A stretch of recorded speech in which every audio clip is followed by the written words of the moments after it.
네, 오늘 전하고자 하는 하나님의 은혜 말씀은 이사야서 5장 1절부터 30절까지의 말씀입니다. 전부 다 읽지는 않겠습니다. 제가 설교 중에 본문을 다 읽을 것이기 때문에 시간 관계상 전부 다 읽지는 않고 이사야서 5장 1절부터 6절까지 읽고, 그리고 오늘 본문의 결론부에 해당하는 25절부터 30절까지 읽겠습니다. 이사야서 5장 1절부터 6절까지의 말씀 교독하도록 하겠습니다. 나는 내가 사랑하는 자를 위하여 노래하되 내가 사랑하는 자의 포도원을 노래하리라. 내가 사랑하는 자에게 포도원이 있으며 심히 기름진 산이로다. 땅을 파서 돌을 제하고 극상품 포도나무를 심었도다. 그 중에 망대를 세웠고 또 그 안에 술틀을 팠도다. 좋은 포도 맺기를 바랐더니 들포도를 맺었도다. 예루살렘 주민과 유다 사람들아 구하노니 이제 나와 내 포도원 사이에서 사리를 판단하라. 내가 내 포도원을 위하여 행한 것 외에 무엇을 더할 것이 있으랴. 내가 좋은 포도 맺기를 기다렸거늘 들포도를 맺음은 어찌 됨인고. 이제 내가 내 포도원에 어떻게 행할지를 너희에게 이르리라. 내가 그 울타리를 걷어 먹힘을 당하게 하며 그 담을 헐어 짓밟히게 할 것이요. 내가 그것을 황폐하게 하리니 다시는 가지를 자름이나 북을 돋우지 못하여 질레와 가시가 날 것이며 내가 또 구름에게 명하여 그 위에 비를 내리지 못하게 하리라 하셨으니. 25절부터 30절 읽도록 하겠습니다. 25절부터 30절 교독하도록 하겠습니다. 제가 먼저 읽겠습니다. 그러므로 여호와께서 자기 백성에게 노를 바라시고 그들 위에 손을 들어 그들을 치신지라. 산들은 진동하며 그들의 시체는 거리 가운데 분토같이 되었도다. 그럴지라도 그의 노가 돌아서지 아니하였고 그의 손이 여전히 펼쳐져 있느니라. 또 그가 기치를 세우시고 먼 나라들을 불러 땅끝에서부터 자기에게로 오게 하실 것이라. 보라, 그들이 빨리 달려올 것이로되 그 중에 곰핍하여 넘어지는 자도 없을 것이며 조는 자나 자는 자도 없을 것이며 그들의 허리띠는 풀리지 아니하며 그들의 들매끈은 끊어지지 아니하며 그들의 화살은 날카롭고 모든 활은 당겨졌으며 그들의 말굽은 부싯돌 같고 병거바퀴는 회오리 바람 같을 것이며 그들의 부르짖음은 암사자 같을 것이요 그들의 소리 지름은 어린 사자들과 같을 것이라. 그들이 부르짖으며 먹이를 움켜 가져가 버려도 건질 자가 없으리로다. 그날에 그들이 바닷물결 소리같이 백성을 향하여 부르짖으니 사람이 그 땅을 바라보면 흑암과 고난이 있고 빛은 구름에 가려서 어두우리라. 아멘. 하나님의 말씀입니다. 네, 저희가 지금 본당에서 예배를 드리고 있는데 저희 또 유치부실에서는 저희 김명숙 사모님하고 황혜자 집사님 비롯한 몇몇 분이 또 저희 어린 자녀들 이렇게 돌보고 계세요. 또 좀 감사하는 마음을 좀 가졌으면 하고, 또 주변에 젊은 교회 지체들 그 아이 때문에 수요 예배 오지 못하신 분들 계실 거라고 생각합니다. 그래서 주변 분들께 좀 권해서 아이도 오면 잘 교회에서 돌보고 또 의미 있는 시간 보내니까 수요 예배 가운데 더욱더 많은 은혜 받으시는 모든 권속되실 수 있게 되기를 바랍니다.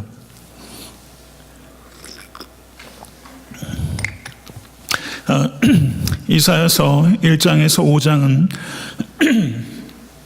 유다와 이스라엘의 참담한 현실과 미래의 소망에 대한, 참담한 현재적 현실과 미래의 소망에 대한 일반적 진술입니다. 그래서 이사야서 전체 내용을 소개하고 요약하고 있는 부분이 이사야서 1장부터 5장이다 이렇게 보면 됩니다. 그리고 이사야서 1장은 그 서론부의 서론에 해당하고 이사야서 5장은 그 서론부의 마무리에 해당한다. 이렇게 구조적으로 이해할 필요가 있습니다. 그리고 오늘 읽은 이사야서 5장은 크게 세 부분으로 구성이 됩니다. 1절부터 6절까지는 포도원의 노래, 그리고 7절부터 24절은 이 노래에 대한 설명, 그리고 25절부터 30절은 이 노래에 대한 결론으로서 포도원의 황폐함을 이야기하고 있다. 이렇게 이해할 수 있습니다. 이스라엘이 이사야서를 보게 되면 여러 가지 비유적 표현으로 은유되었습니다. 1장 5절부터 6절을 보게 되면 이스라엘이 상처난 몸이다 이렇게 표현했고요. 1장 7절하고 8절을 보게 되면 이스라엘이 겨우 남겨진 포도원의 망대요 참외밭의 원두막이요 에워싸인 성읍과 같다. 이렇게 이스라엘을 은유적으로 표현했고, 이사야서 3장 16절부터 4장 1절은 어리석은 욕정과 욕망에 사로잡힌 사치스러운 여인, 그러나 마지막에는 굴욕적인 여인이 되는 것으로 그 이스라엘이 여인으로 비유가 된 바가 있습니다. 그리고 오늘 본 말씀 이사야서 5장에서 이스라엘은 포도원에 비유되고 있습니다. 그리고 1절 상반절을 보게 되면 거기 이렇게 이야기하고 있습니다. 내가 사랑하는 자를 위하여 노래하되 내가 사랑하는 자의 포도원을 노래하리라. 이렇게 서정적으로 희망적으로 노래가 시작되는 것 같습니다.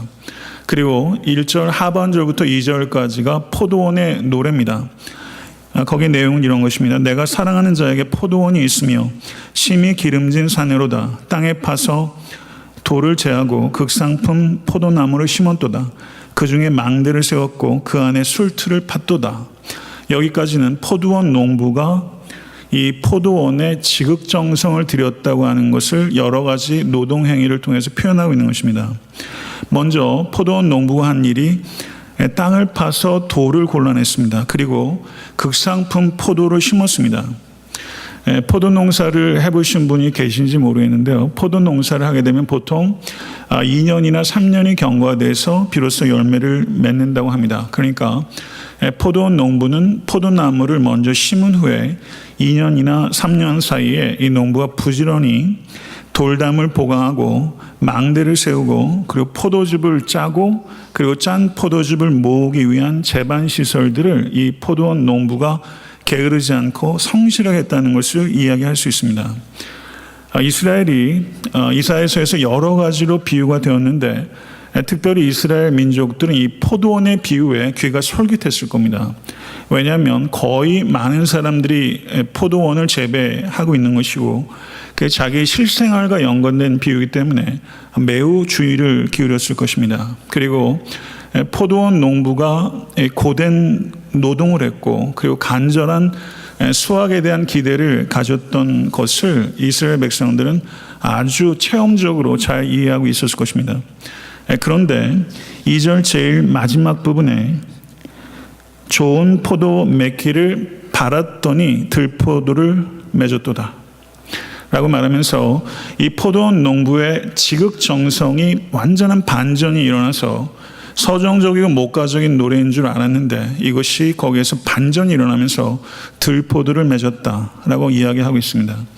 여기에서 들포도라고 이 번역되어 있는 부분이 영어 번역을 보니까 wild grapes 이렇게 들포도, 야생포도 이렇게 번역이 되어 있는데 실제 성경 원어는 이것이 악취나다 이런 뜻입니다.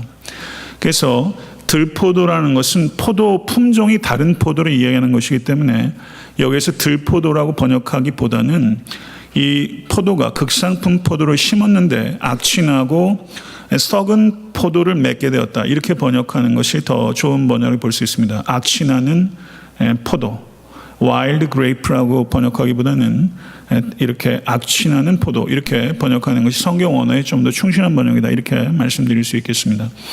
그런데 3절에서 4절을 보게 되면 포도원 농부의 호소가 기록되어 있습니다. 그 내용 보겠습니다. 예루살렘 주민과 유대 사람들아 구하노니 이제 나와 내 포도원 사이에서 사리를 판단하라. 내가 내 포도원을 위하여 행한 것 외에 무엇을 더할 것이 있으랴.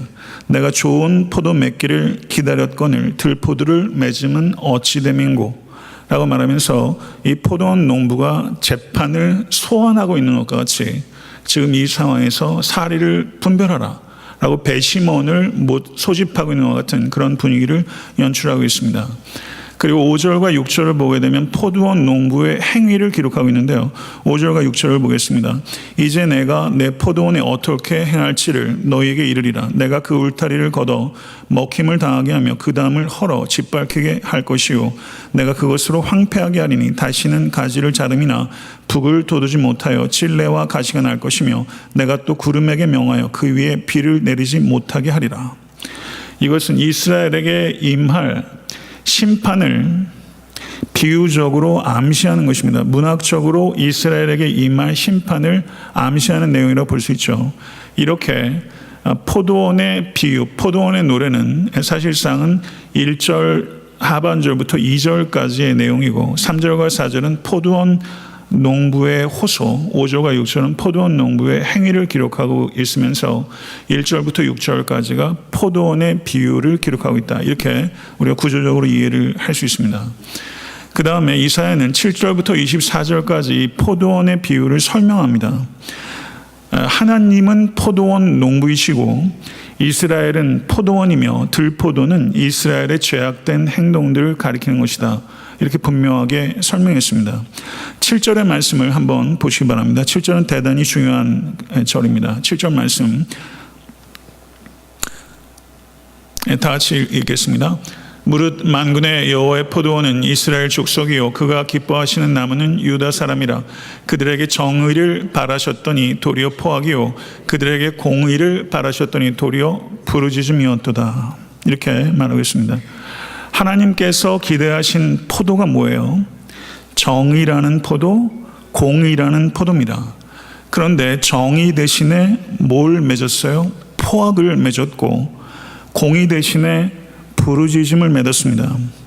악취나는 포도는 포악과 부르짖음이에요. 정의라는 그 히브리어가 미시파트입니다. 이 단어는 굉장히 중요한 단어예요. 미시파트. 그런데 정의 대신에 맺은 들포도인 포악이 미스파흐입니다. 미스파흐. 그 다음에 공의가 히브리어로 체닥합니다. 그런데 부르짖음이 체악합니다. 그러니까 이 정의 대신에 포악, 공의 대신에 부르짖음, 이것은 이사야가 매우 주도 면밀하게 워드플레이를 해서 음이 거의 사운드와 비슷한 단어들을 선택하면서 하나님께서 이스라엘 백성들에게 기대한 것과 이스라엘 백성들이 실제 열매 맺은 것 사이에 이 음성학적으로는 대단히 유사하지만 실제는 엄청난 차이를 가지고 있다는 것을 극명하게 되져 있다는 것이죠. 사랑하는 성도 여러분, 우리는 미시파트와 체다카에 대해서 조금만 더 이해를 해야 될 필요가 있습니다. 미시파트 정의와 체다카 이 공의는 거의 동의어에 가깝습니다. 그렇지만 구분이 불가능하진 않습니다. 그러면 미시파트는 무엇인가? 정의는 무엇인가? 재판과 관계된 공평한 과정과 절차를 이야기할 때 그것을 미시파트 정의라고 말하고 체다카 공의는 올바른 관계를 이야기할 때 공의 체다카라고 합니다. 하나는 공평한 절차, 하나는 올바른 관계를 나타내는 것이죠. 구약 성경에서 이 정의와 공의는 대단히 중요한 하나님의 성품이요 하나님께서 이스라엘 백성들의 기대했던 그들의 윤리입니다.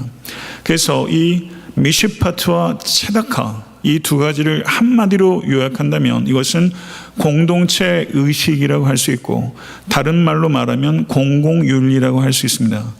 공동체 의식 혹은 공공윤리. 성도 여러분, 우리가 깊이 생각해야 될 것은 하나님께서 여러분과 저에게 그리고 이스라엘 백성들에게 진정으로 원하시는 것은 종교적 열심이 아닙니다. 매일매일의 일상 속에서 정의와 공의를 행하며 살아가는 삶, 그것이 하나님께서 진실로 원하는 것입니다.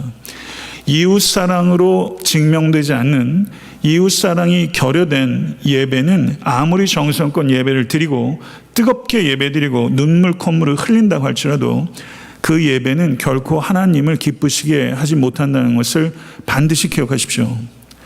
공동체성이 없는 예배, 그 예배는 하나님께서 심판하시는 예배라고 성경 우리에게 이야기하고 있는 것입니다. 정의를 저버린 정성스러운 예배. 성도 여러분, 현대의 많은 기독교 교회 가운데 정의를 저버린 정성스러운 예배가 얼마나 많은지 몰라요. 이스라엘 백성들에게 예배가 없었던 것이 아닙니다. 정성스러운 예배가 있었어요. 그런데 그들은 정의를 저버린 정성스러운 예배였어요. 그것은 가치 중립적이지 않습니다. 그것은 선이 아닐 뿐만 아니라 악이라고 예언자들은 계속해서 반복적으로 이야기하고 있다는 것을 깊이 생각하신 여러분과 제가 대해서 간절히 바랍니다. 우리가 예배를 드리면서 불의한 현실을 변화시키는 것에 아무 관심이 없고 예배를 통해서 자기 만족, 자기 감정적인 체험을 받는데 우리가 급급하다면 그것은 죄라는 것입니다. 우리가 예배를 뜨겁게 드릴수록 이 불의한 세상을 변화시키는 뜨거운 삶으로 우리가 이어질 때 이 예배는 본질적으로 하나님께 기쁨이 되는 예배라는 것이죠. 저는 제가 예배학에 관계된 제 철학을 이야기하고 있는 것이 아니라 오늘 성경에서 이야기하는 본질적인 가치를 제가 말씀드리는 바예요. 여러분과 저의 신앙은 하나님과 1대1 관계에 기초하는 것입니다. 하늘에 계신 우리 아버지요, 예수께서 그렇게 기도하러 가르치셨는데요, 우리 아버지요라고 고백하기 위해서는 하늘에 계신 나의 아버지를 만나는 게 선행돼야 됩니다. 나의 하나님을 내가 체험적으로 경험적으로 나의 삶 가운데서 충격적으로 만나야 돼요. 그런데 나의 하나님을 만나는 순간 이 하나님이 나에게만 하나님이 아니라 내 사랑하는 가족과 이웃과 지체에게 하나님이시라는 것을 깨닫게 되면서 하늘에 계신 우리 아버지로 열리는 것이죠. 우리가 하나님을 만나는 것은 지극히 개인적인 경험이지만 신앙은 사적 신앙에 머물지 않고 이것은 반드시 공적 신앙으로 성장할 수밖에 없다는 것을 깊이 생각한 여러분과 제가 되어야 됩니다. 그래서 애타한테 섬기는 교회는 이민교회로서 제가 항상 고민하는 거예요. 이 한인교회로서 이 지역사회의 한 일원으로서 어떻게 책임있게 이 공동체에 기여할 수 있을까? 이게 쉽지 않더라고요.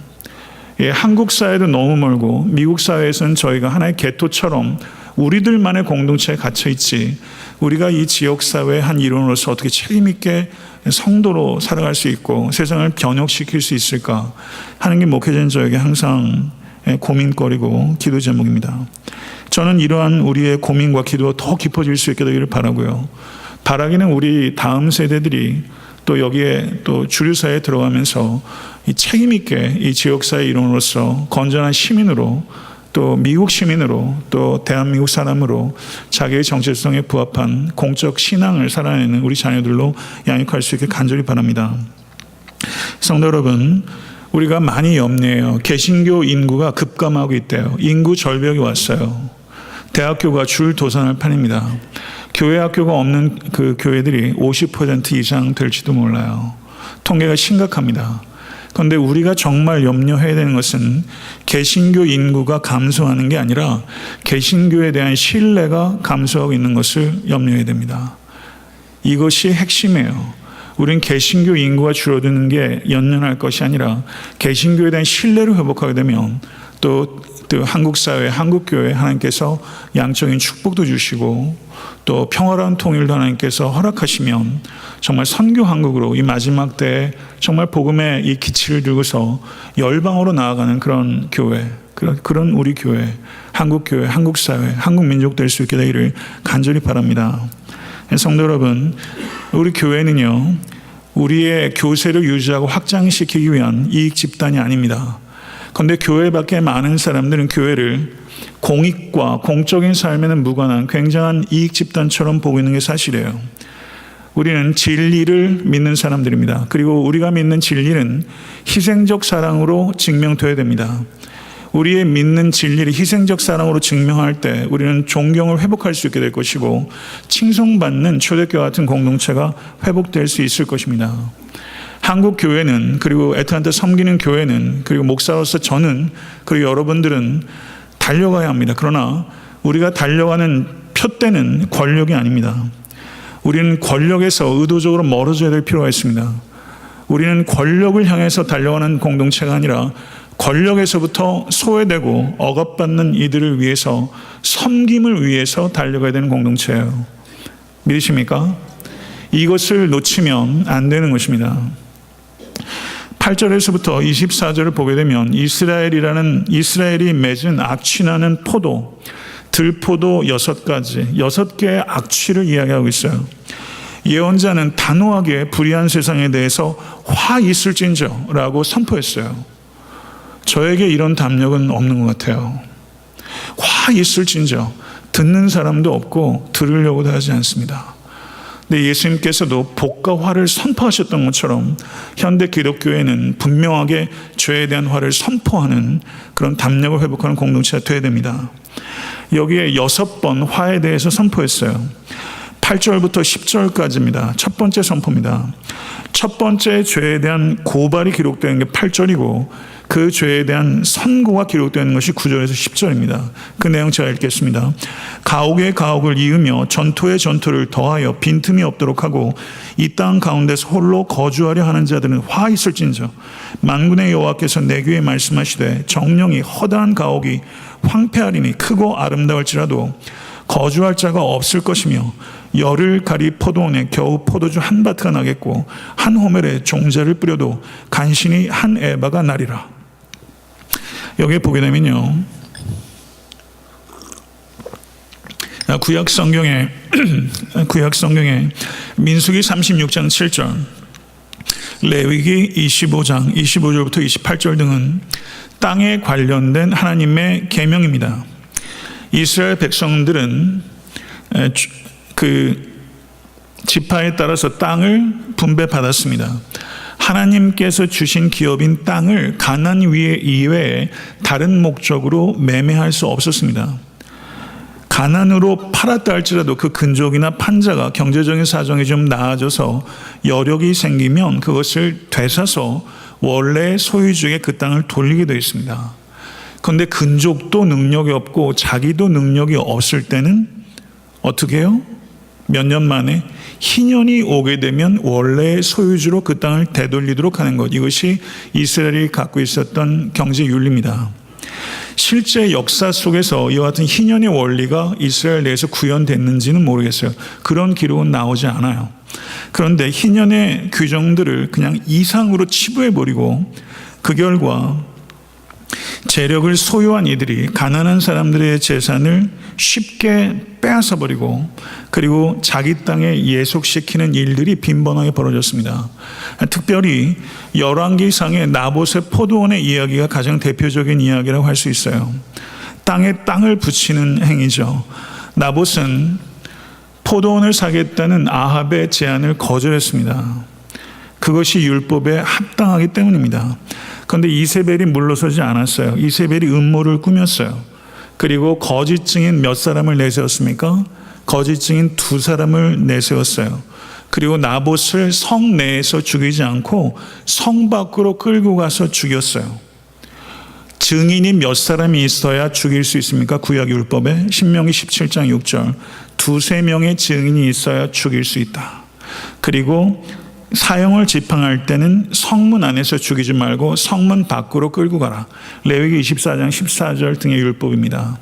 그러니까 나봇으로부터 이 포도원을 강탈하기 위해서 이 외형적으로는 표면적으로는 율법을 지킨 거예요.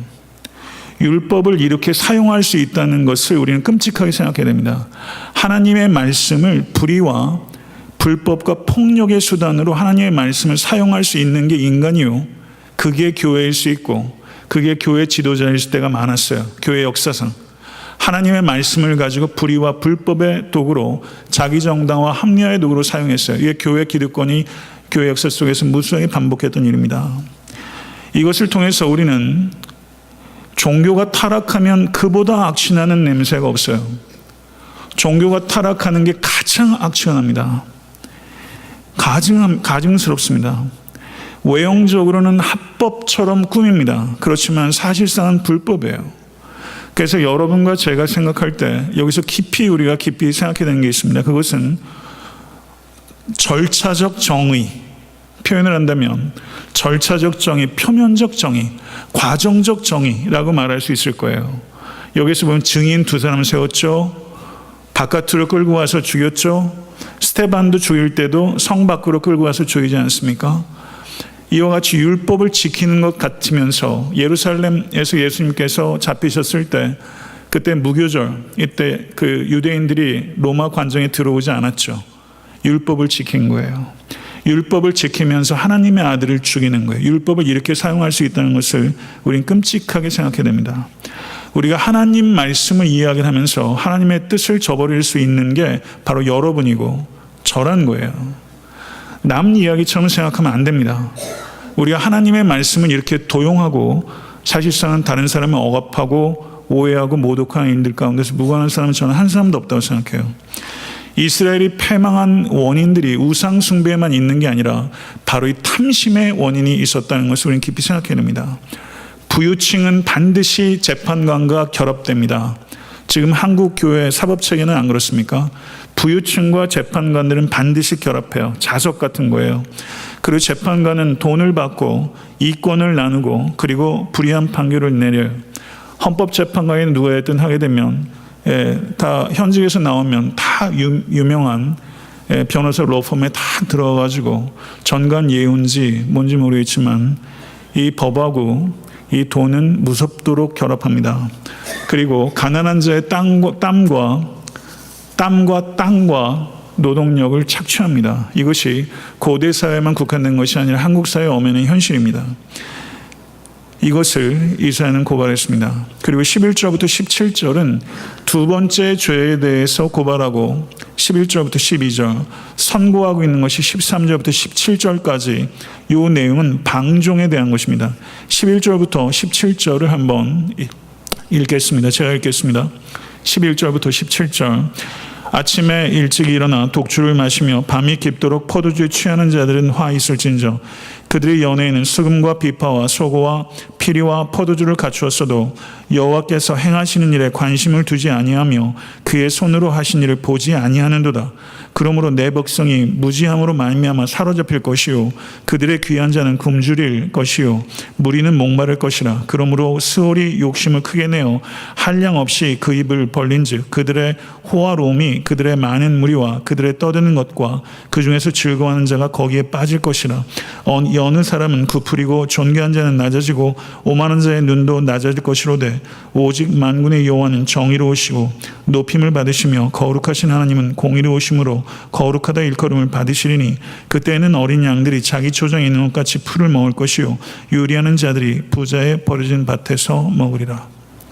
네, 제가 이사야서를 그 한 주에 한 장씩 해도 60주예요. 네, 그렇죠.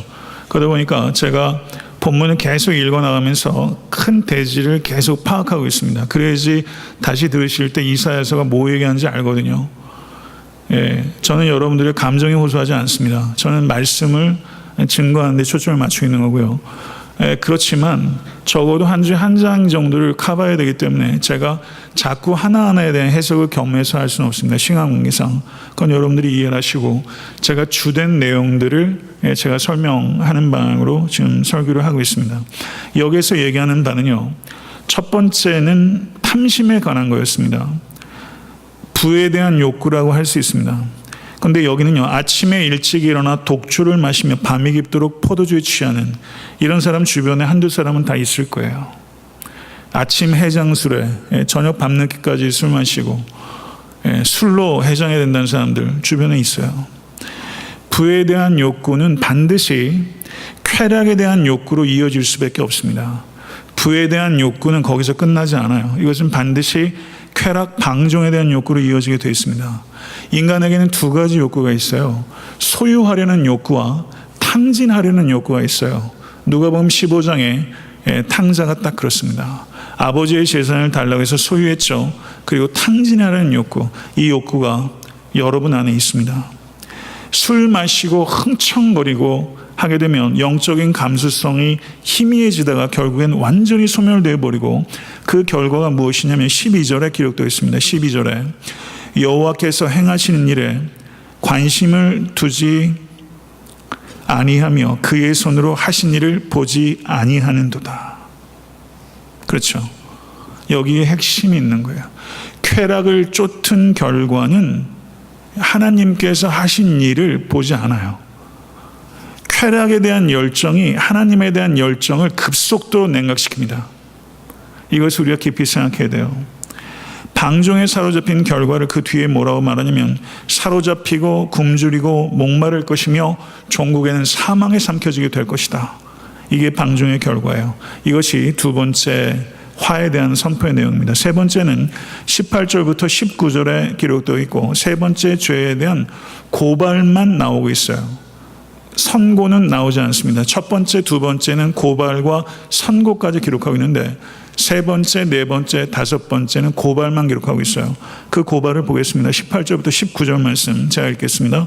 거짓으로 끈을 삼아 죄악을 끌며 수레줄로 함같이 죄악을 끄는 자는 화 있을진저 그들이 이르기를 그는 자기의 일을 속속히 이루어 우리에게 보게 할 것이며 이스라엘의 거룩한 자는 자기의 계획을 속히 이루어 우리가 알게 할 것이라 하는도다.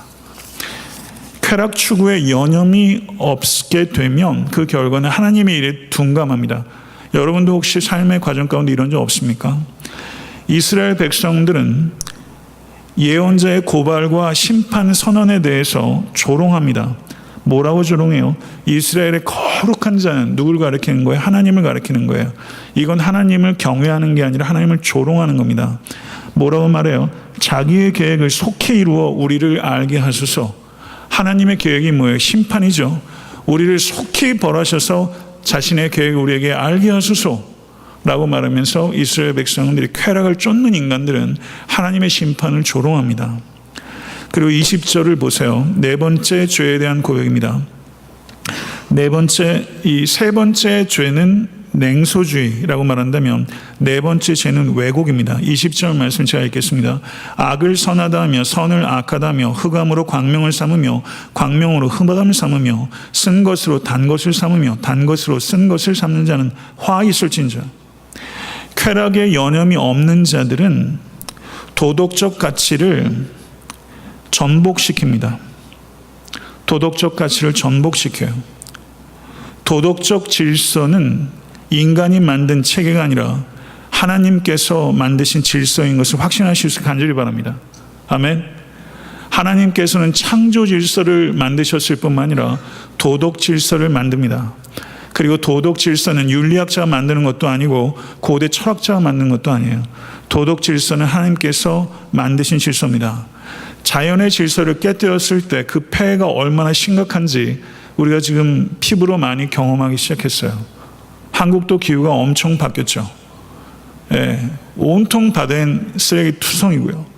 자연적 질서를 깨뜨렸을 때 이것이 어마어마한 공포와 재앙으로 다가옵니다. 도덕적 질서를 깨뜨렸을 때 그 재앙은 그것보다 더 심각한 것이라는 것을 우리가 깊이 생각하고, 도덕적 질서의 원천은 창조주 하나님이십니다. 그리고 21절을 보세요. 죄에 대한 다섯 번째 죄에 대한 고발인데 여기에는 오만을 고발하고 있습니다. 21절을 보십시오. 스스로 지혜롭다 하며 스스로 명철하다 하는 자들은 화 있을진저. 쾌락에 탐닉하다 보면 도덕적 가치를 뒤집어버리고 거기에서 도덕적 가치를 전복시키는 데서 그치지 않고 도덕적 질서를 만들 수 있다고 스스로 지혜롭다고 하는 데까지 나아갑니다. 이것이 선악과의 문제였어요. 한계를 모르는 인간이 되는 거예요. 도덕적 질서를 내가 만들 수 있다고 생각합니다. 인간이 만든 도덕 질서는 하나님의 질서와 정반대가 되는 것입니다. 지금 가장 심각한 문제가 바로 동성애 문제인 줄로 믿습니다. 창조주 하나님께서 세상을 창조하시고 이 세상 가운데 질서를 만드셨다 하는 것을 간과하는 사람들이, 무시하고 반역하는 사람들이 교회 밖에만 있는 뿐만 아니라 교회 내에도 있습니다. 성도 여러분, 하나님께서 질서를 만드시는 섭리의 하나님이시라는 것을 진실로 믿으시고 선포하실 수 있게 간절히 축원합니다.